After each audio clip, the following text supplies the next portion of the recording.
Are you using ChatGPT for NEC licensing examination?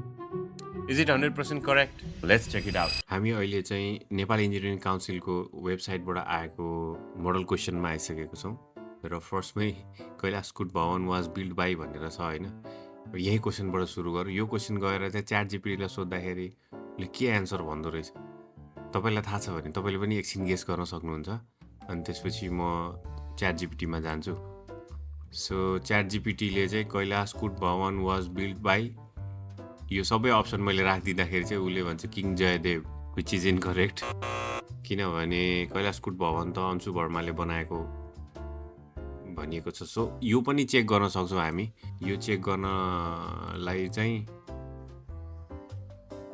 So हेर्न सक्छौँ विकिपिडियामा फर्स्टमै कैलाशकुट भवन लेख्ने बित्तिकै चाहिँ build by Licchavi king Anshu Varma immediately after he was crown भनेर दिएको छ gothic architecture style in Europe last from भनेर लेखेको छ होइन अब यहाँ मैले यो क्वेसनलाई चाहिँ कपी पेस्ट गरिदिएँ अनि एन्सर दिएको छ 12th to 16th सेन्चुरी अब यो करेक्ट हो कि होइन भनेर चाहिँ एकचोटि क्रस चेक फेरि इन्टरनेटमा गर्दाखेरि हामीले के देख्छौँ त ल विकिपिडियाकै मानौँ न विकिपिडिया पनि टोटली करेक्ट त हुँदैन तर एट अ ग्लान्स हेरौँ च्याट जिपिटीले भनेको कुरा चाहिँ सही हो कि होइन भनेर चाहिँ क्रस चेक गरिरहेको gothic architecture is architecture style that was prevalent in Europe from late 12th to 16th century भनिरहेको छ होइन सो यो एन्सर उसले करेक्ट दियो सो कस्तो कस्तो किसिमको क्वेसनको एन्सर चाहिँ उसले दिन्छ भन्ने कुरा हो हाम्रो नेपालसँग अलिकति हाम्रो वर्किङ स्टाइलसँग हाम्रो एकदम लोकल कुरा अथवा हुन्छ नि हाम्रो बाइलज हाम्रो यहाँको कुरासँग चाहिँ भएको क्वेसनहरूलाई चाहिँ च्याट जिपिटीले त्यति जस्टिफाई गर्दैन बट लेट्स सी उसले चाहिँ मलाई लाग्छ यो क्वेसनको एन्सर छ नि constructivism architecture was flourished in 1920 and early 1930 in भनेर सोधेको छ अब यो क्वेसनको एन्सर चाहिँ उसले करेक्ट दिन्छ होला तपाईँलाई के लाग्छ यसको एन्सर के हुन्छ 3 सेकेन्डमा सोच्नुहोस् 1 2 3 यसको एन्सर चाहिँ सोभियत युनियन हुन्छ अब च्याट जिपिटीमा गएर हेर्दाखेरि constructivism in architecture was flourished in भनेर मैले यो दिएँ अनि त्यसपछि उसले एन्सर सोभियत युनियन नै दियो सो यहाँ चाहिँ उसले करेक्ट एन्सर दियो यसको हामीले फेरि एकपल्ट चाहिँ क्रस चेक गऱ्यो भने जस्ट हामीले यहाँ गएर कन्स्ट्रक्टिभिजम टाइप गऱ्यो suppose constructivism was flourished in भनेर लेख्ने बित्तिकै constructivism architecture was a form of modern architecture that flourished in Soviet Union in 1912 दिएको छ होइन सो यहाँबाट चाहिँ यसरी क्रस चेक गरेर चाहिँ हामीले पढ्नुपर्छ सोल्ली होइन अब त्यसै गरी the parliament building of Bangladesh was design by भनेर दिएको छ अब यो त हामीलाई थाहा नै होला होइन यो त धेरै जस्तो मान्छेलाई थाहा हुने कुरा हो हामी आर्किटेक्चर पढ्ने स्टुडेन्टहरूलाई सो यस्तो किसिमको एकदम सिम्पली तपाईँ एउटा आर्किटेक्ट हो भने तपाईँलाई कोरमा थाहा हुनुपर्ने नै कुराहरूवाला क्वेसन तपाईँको कन्सेप्टवाला तपाईँले कति चाहिँ बुझ्नुभएछ डिजाइन र आफ्नो इन्भाइरोमेन्ट आफ्नो वर्क इन्भाइरोमेन्ट नेपालमा त्यो हिसाबको चाहिँ क्वेसनहरू यहाँ छ मोडल क्वेसनमा चाहिँ मैले पनि इक्जाम दिँदाखेरि चाहिँ त्यस्तै किसिमको क्वेसनहरू आएको थियो एकदम प्र्याक्टिकल क्वेसनहरू के कुनै पनि त्यस्तो एकदम कम्पिटेटिभ इक्जाम जबरजस्ती इक्जाममा चाहिँ गाह्रो क्वेसन राखेको त्यस्तो चाहिँ थिएन on a scale of 10 I will give 6.5 त्यतिको गाह्रो हुन्छ होइन तपाईँले केही पनि तयारी नगर्यो भने चाहिँ हुँदैन and at least some sort of 1 महिना जतिको चाहिँ तयारी गर्नुहोस् पढ्नुहोस् तपाईँको सबै रिभाइज गर्नुहोस् होइन एउटा म ह्यान्डबुक पनि सजेस्ट गर्छु त्यो मैले पहिला पनि सजेस्ट गरेको थिएँ सो त्योबाट पनि पढ्नुहोस् अब एउटा अझै हेरौँ न त ल म यो यति बेलामा तपाईँले थाहा पाइसक्यो होला यसको एन्सर के हुन्छ यसको answer parliament building of Bangladesh was design by त्यो त लुइस आई कान हो त्यो त सबैलाई थाहै छ थाहा हुनै पर्ने कुरा हो होइन सो यो भयो अब architecture as a celebration every project was an opportunity to bring joy into daily life अब आर्किटेक्चर एज अ सेलिब्रेसन भन्ने बित्तिकै तपाईँलाई कसको याद आउँछ त यदि तपाईँ क्लास जानुभएको छ भने त यो क्वेसन एकदम इजी क्वेसन हो होइन यदि तपाईँले चाहिँ इक्जामको लागि पढेर मजाले इक्जाम कटाउनु भएछ भने this is an easy question अब यसको एन्सर चाहिँ बिबी दोषी हुन्छ so he's a famous architect from India and हाम्रो कतिपय स्टुडेन्टहरू उहाँको फर्ममा इन्टर्न गर्न पनि जानुभएको छ मेरै ब्याचबाट एकजना मेरो साथी जानुभएको थियो and she had learn a lot from there so यो भयो होइन लेट्स सी च्याट जिपिटीले पनि यसमा के भन्छ त ल अघि नैको क्वेसनको answer parliament building of Bangladesh was design by उसले करेक्ट दियो नि त होइन।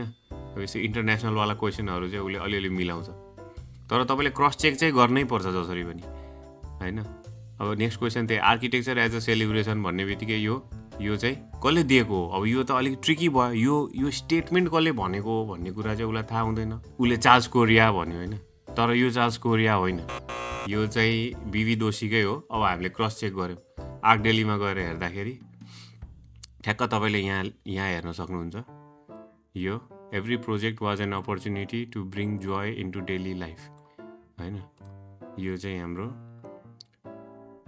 हिज most celebrated design Aranya low cost housing इन्डोरकोमा चाहिँ उहाँले भन्नुभएको कुरा हो।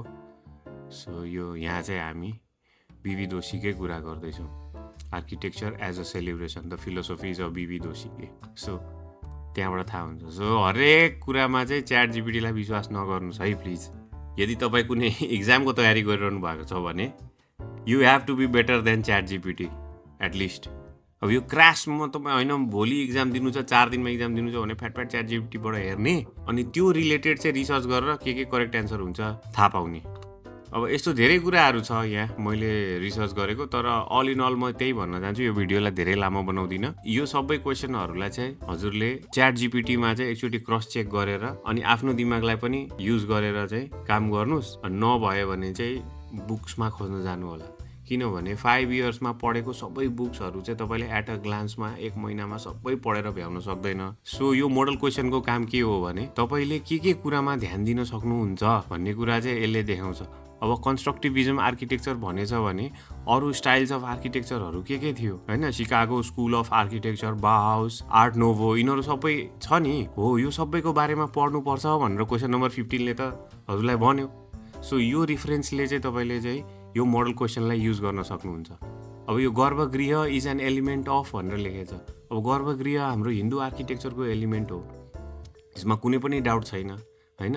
प्रदक्षिणा पथ भन्न सक्छ, गर्भगृह भन्न सक्छ, अथवा एनी टर्म युज गर्न सक्छ नि त, होइन। फ्लाइङ बट्रेस भन्न सक्छ। सो यो सबै कुराहरू चाहिँ तपाईँले कहाँ भेट्छ त, हिस्ट्री अफ आर्किटेक्चरबाट आएको क्वेसनहरू हो नि त यो। सो हिस्ट्री अफ आर्किटेक्चरमा चाहिँ कस्तो एलिमेन्टहरू कहाँ थियो भन्ने कुरा चाहिँ एकचोटि सर हेर्नुहोस्। तपाईँले नपढेको कुरा होइन, यो सब तपाईँले पढेकै कुरा हो, एकचोटि रिभाइज गर्न मात्रै जरुरी छ, त्यति डेप्थमा केही पनि सोध्दैन। अब गोथिक आर्किटेक्चर स्टाइल यो सबै हिस्ट्री अफ आर्किटेक्चरबाट आइरहेछ हो। अब यो सबै कुराहरू चाहिँ एकचोटि एउटा टाइमलाइन बनाउनुहोस् यसको, होइन। एउटा टाइमलाइन बनाएर सर हेऱ्यो भने सबै तपाईँलाई फेरि याद आउँछ, त्यो स्योर हो। अब माथि जाँदै गयो भने चाहिँ यो सबै अलिकति हाम्रो कन्स्ट्रक्सन, बिल्डिङ कन्स्ट्रक्सन विषयबाट आउँछ। त्यसबाट पनि बेसिक क्वेसनहरू छ कि एकदम बेसिक, जस्तो construction or expansion joint should be made after छ नि। अब कति मिटरमा हुन्छ त, यो त हामीले जहिले पनि डिजाइन गर्दाखेरि एक्सपान्सन जोइन्ट्स हालिरहेको हुन्छौँ। अब त्यसमा चाहिँ हामीले कति मिटरमा राख्छौँ त, तपाईँलाई के लाग्छ यसको एन्सर के हुन्छ?